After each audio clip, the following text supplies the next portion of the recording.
Hello and welcome to the Pod Like a Pro podcast. This is the podcast that gives you tips, tricks and personal experiences so you can podcast like a professional. Hi, I'm Liz. And I'm Nat. And we're from Pod and Pen Productions. Before we begin today, we want to acknowledge the rich storytelling traditions of the Awabakal people, whose traditional lands we are recording on. So, how are you feeling? This is the question we have for you today. We're recording this episode in late November, and you may be feeling a little like we are, which is a bit tired or weary as the year comes to a close. But it doesn't mean that your podcast should sound this way. No, your podcast still needs to sound energetic, even if you don't feel energetic, and cut through as it always does.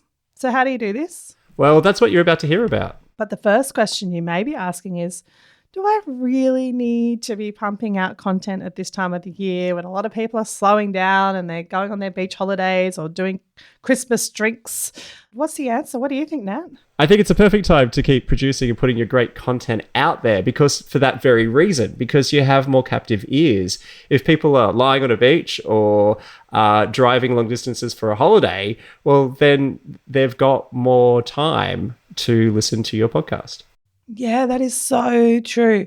And I feel like it also is that consistency as well, isn't it? Because you've been putting maybe a podcast out each week, and if you keep going, I don't know, it's just nice. It's that companionship and consistency. Yeah, listeners really appreciate the fact that you're in their feed every week, that you're on their podcast platform every week, that there's something new from you every week, even if they're not listening every week, they're aware that you're there. To keep that consistency going is really, really important. And there are a lot of people having breaks at this time of the year. So do you think that is that an advantage then if you keep the podcast going? Maybe there's less episodes coming out and your new episode keeps pinging on people's phones and they go, oh, that's right, I was going to catch up on that one. Yeah, well, I think if people are doing series and they're slowing down or stopping at this time of the year, they're not putting out their episode every week or how often they do it. And so if people are subscribed to a few podcasts that are run in a series fashion, then they're going to have less episodes of their shows that they like actually popping up on their RSS feeds in their podcast players or on their podcast platforms. So you're going to have a little less competition there as well, which is a good thing. If we have decided that we're going to keep going and keep pushing through and putting out episodes until at least till the end of the year, how do we make that easy and manageable? Well, I think planning is really important, but with the planning, to keep it simple. I mean, that's one of the things that we say, keep it simple, superstar. Yeah. And what I mean by that, it's not the time of the year to start a new in-depth thread of conversations. It's not the time of the year to do that big investigative piece about some topic or some deep dive that's going to involve a lot of research. I think it's time to, I don't want to say low-hanging fruit, but I think because that doesn't sound very good, but to do stuff that are more of those easier to get things. I mean, there's still got to be quality conversations. There's still got to be quality topics that engage with the audience and that are audience first. But those things that you know are going to be a little bit more manageable to set up. Do you have a few guests that you have sitting on your ideas list that you haven't gone to yet because you thought, oh no, they'll be really easy to get, so I'm not going to go for them yet? Well, maybe now's the time to do that because it's going to save you time, and line a few of those up at the same time or in a short space of time. And that's going to be able to get you to record the number of episodes that you need to get you to the end of the year and then past the end of the year. So you might be able to record a few episodes this week or next week, no time like the present, and then you can have your break, but your episodes are still rolling out. I think it's also really good to think about the topics and the stories that you've actually explored through the year, because quite often, there's a bit of a great way to do an update, like, back in March, we spoke to this person and they said about this. And did you know that this is what's happened between March and now? You've already got the research. You've already maybe know the topic quite well, and maybe you know the guest quite well. If you want to bring them back for a quick update, maybe you can even play a little bit of that episode from March, and then you've got a bit of an update of what's happened since then. Those sorts of things are wonderful to do at the end of the year, to both be looking back over the things that have happened in the year and also looking forward as to what's changing and what's staying the same coming into the new year. And listeners really appreciate that follow-up. They really appreciate... I mean, there can be this thought, oh, no, well, we've done that already, so we shouldn't go back there. But if there has been a change, if there's been a change in someone's life or a change to the landscape of a topic that you explored, then listeners really appreciate that. You might remember this was the case earlier in the year, but then this changed. I mean, the big thing, obviously, that's happened recently globally is the US election and how the world's changed since then. So it's something like on that global scale or on a national scale. Has it affected the story of what you've explored previously in the year? And you know the guests, you've got a rapport with them. Yeah, exactly. There might also be things that have been recorded through the year that you haven't had a chance to publish yet. So could you bring some of those bits and pieces together and make an episode out of that?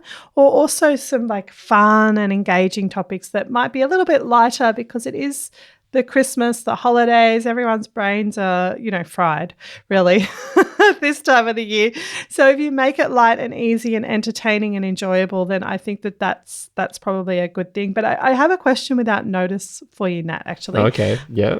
I'm wondering about, because this is a podcast medium, we're talking about how to, I guess, create content that works for the end of the year. Is that okay to say, hey, it is the end of the year, that's why we're doing this particular thing, even though someone could listen to this at any time? Yeah, I think the thing that's important to do is, as we did at the start of this podcast, is to say that we're recording this at the end of the year.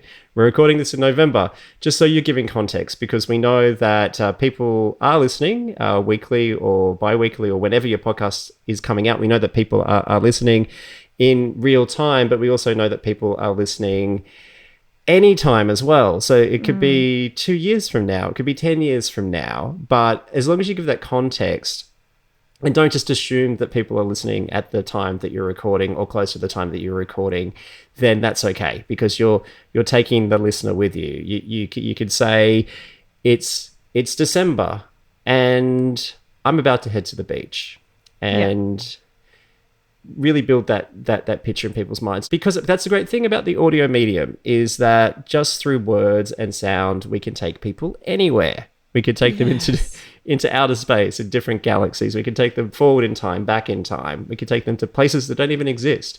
So it's just taking a bit of time to not overdo it, but just to set the scene for the listener in whatever way that you can to put them in the picture. I'm actually also just thinking, now that you're saying that, there would be no reason why people couldn't set this up as, here's a holiday special. And you could then say, look, we're recording this at Christmas time. It's Australia, so it's hot and we're going to the beach. But there's no reason why, we're talking about subjects that are nice to listen to when you're on holidays, and you could use this for any holiday.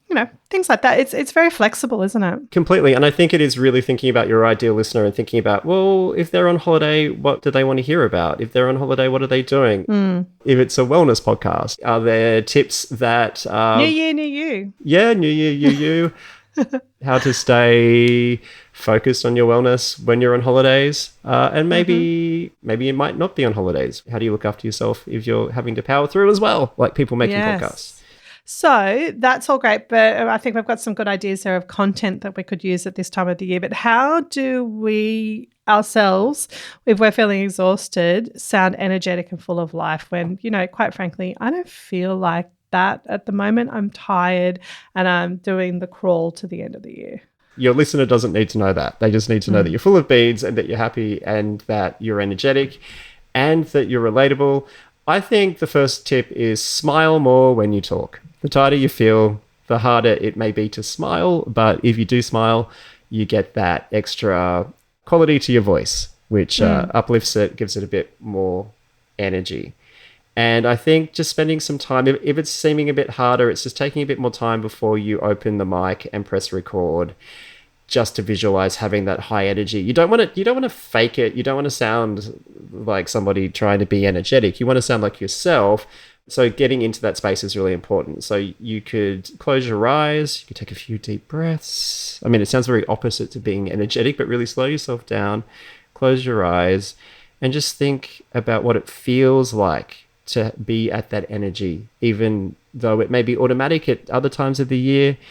But what does it feel like? Remembering that feeling, calling that feeling in, and then I'm doing it now. and then take a deep breath out and then start.